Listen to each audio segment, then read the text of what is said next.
Hello बच्चों, मैं मीनू शर्मा आपका अपने चैनल सरस्वती हिंदी एजुकेशन में आपका स्वागत करती हूँ।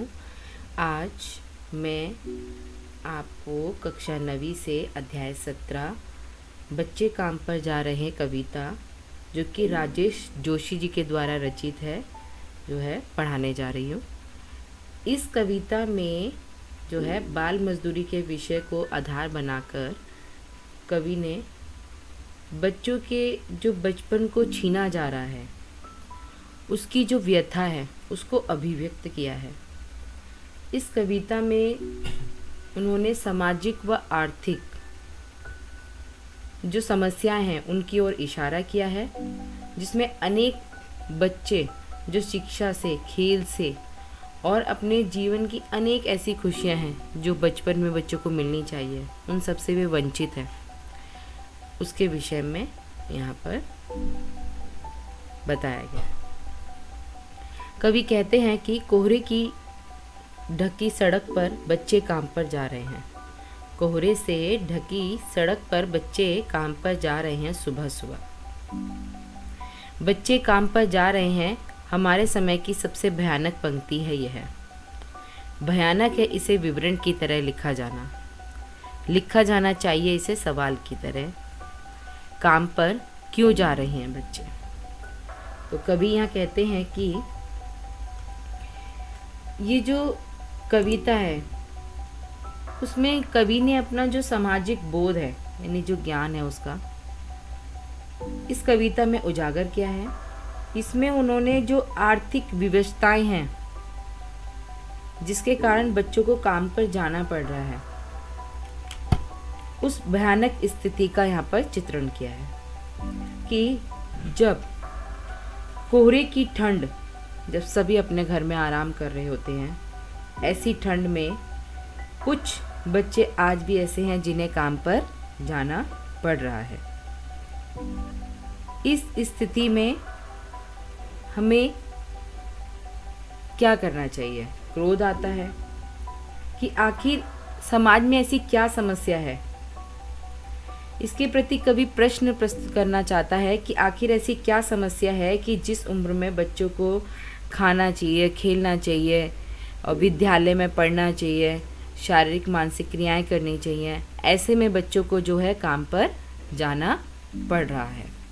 तो कवि इसके लिए कहता है कि कोहरे से ढकी सड़क पर बच्चे काम पर जा रहे हैं सुबह सुबह, यानी बच्चे काम पर क्यों जा रहे हैं। हमारे समय की सबसे ज़्यादा भयानक बात आज यही है और इसे विवरण की तरह लिखा जाना चाहिए, इसे सवाल की तरह नहीं। बच्चे काम पर आखिर क्यों जा रहे हैं, इस पर सवाल उठना चाहिए, क्योंकि विवरण तो सभी दे देंगे, अपने अपने मत तो सभी दे देंगे, लेकिन इस पर सवाल उठना चाहिए और इसका हल निकालना चाहिए कि आखिर बच्चे काम पर क्यों जा रहे हैं। तो कभी आगे क्या कहते हैं? क्या अंतरिक्ष में गिर गई हैं सारी गेंदें? क्या दीमकों ने खा लिया है सारी रंग बिरंगी किताबों को? क्या काले पहाड़ के नीचे दब गए हैं सारे खिलौने? क्या किसी भूकंप में ढह गई हैं सारी मदरसों की इमारतें? तो कवि यहाँ पर प्रश्न कर रहा है कि क्या अंतरिक्ष में गिर गई हैं सारी गेंदें, यानी कि बच्चों के जो खेलने के खिलौने होते हैं या गेंद होती हैं, तो कवि उसके लिए कहता है कि क्या वो अंतरिक्ष में गिर गई हैं कहीं? और जिन बच्चों को किताबें, रंग बिरंगी किताबों को देखकर बच्चे प्रसन्न होते हैं, खुश होते हैं, क्या आज वो कोई भी किताब नहीं बची है? क्या सभी किताबें दीमकों ने खा ली हैं? क्या काले पहाड़ के नीचे दब गए हैं सारे खिलौने? आज एक भी खिलौना बच्चों के लिए नहीं बचा उनके लिए, जो बच्चे काम पर जा रहे हैं। क्या सारे खिलौने किसी काले पहाड़ के नीचे दब गए हैं? क्या किसी भूकंप में ढह गई हैं सारी मदरसों की इमारतें? मदरसे यानी कि विद्यालय। आज देखते हैं आप कि हर गली में, हर जगह, हर एक थोड़ी सी दूरी पर एक विद्यालय खुला हुआ है। लेकिन कवि यहाँ कहता है कि क्या सारे मदरसे यानी कि सारे विद्यालयों की जो इमारतें हैं किसी भूकंप में ढह गई हैं, नष्ट हो गई हैं? क्या सारे मैदान, सारे बगीचे और घरों के आंगन खत्म हो गए हैं एकाएक यानी अचानक से? तो कवि यहाँ कहता है कि क्या अचानक से सारे मैदान, सारे बगीचे और घरों के आंगन सब खत्म हो गए हैं? अब बच्चों के लिए खेलने के लिए कुछ नहीं बचा है, ना कोई मैदान है, ना कोई बगीचा है, ना कोई घर का आंगन है, सब खत्म हो गए हैं। अब कुछ भी नहीं है बच्चों के खेलने के लिए अचानक से। आगे कवि कहते हैं, तो फिर बचा ही क्या है इस दुनिया में? अगर सब कुछ खत्म हो गया है तो आखिर बचा ही क्या है उनके लिए इस दुनिया में?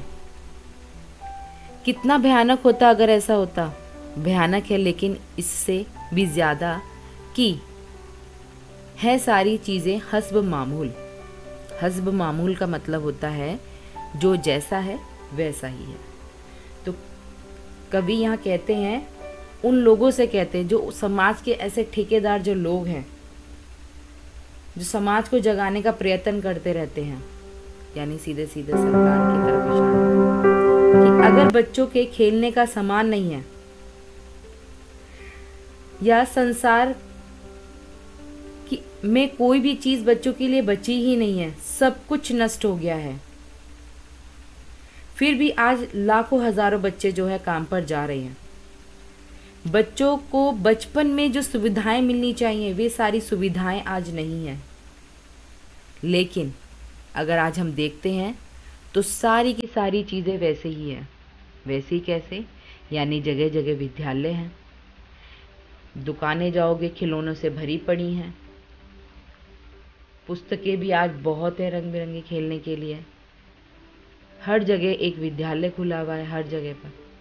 तो जब सब कुछ चीज़ें संसार में जैसे कि वैसे ही है, हस्ब मामूल हैं, तो आज उन बच्चों को काम पर क्यों जाना पड़ रहा है? तो आज के समय में सबसे ज़्यादा भयानक बात यही है कि समाज में सब कुछ होते हुए भी बच्चों को काम पर जाना पड़ रहा है। पर दुनिया की हजारों सड़कों से गुजरते हुए बच्चे, बहुत छोटे छोटे बच्चे काम पर जा रहे हैं। कवि कहते हैं कि लेकिन आज भी हम देखते हैं कि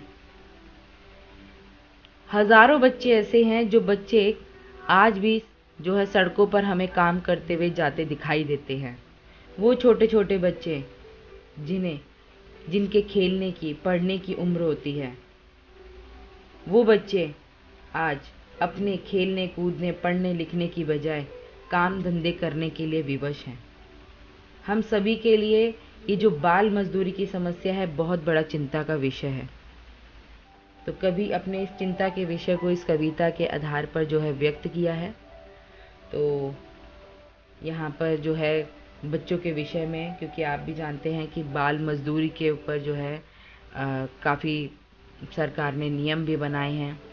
तो यहाँ पर वो प्रश्न उन सभी लोगों से कर रहा है कवि, चाहे वो समाज का कोई सामंतवादी हो या समाज के बड़े लोग हों या सरकार हो या आम जनता हो, हर एक व्यक्ति से यहाँ पर कवि प्रश्न कर रहा है कि आखिर ऐसी क्या मजबूरी है कि उनको जिस उम्र में बच्चों को खेलना पढ़ना लिखना और कूदना, या फिर जिससे उनका शारीरिक और मानसिक दोनों ही विकास होते हैं, उस उम्र में बच्चों को जो है काम पर जाना पड़ रहा है।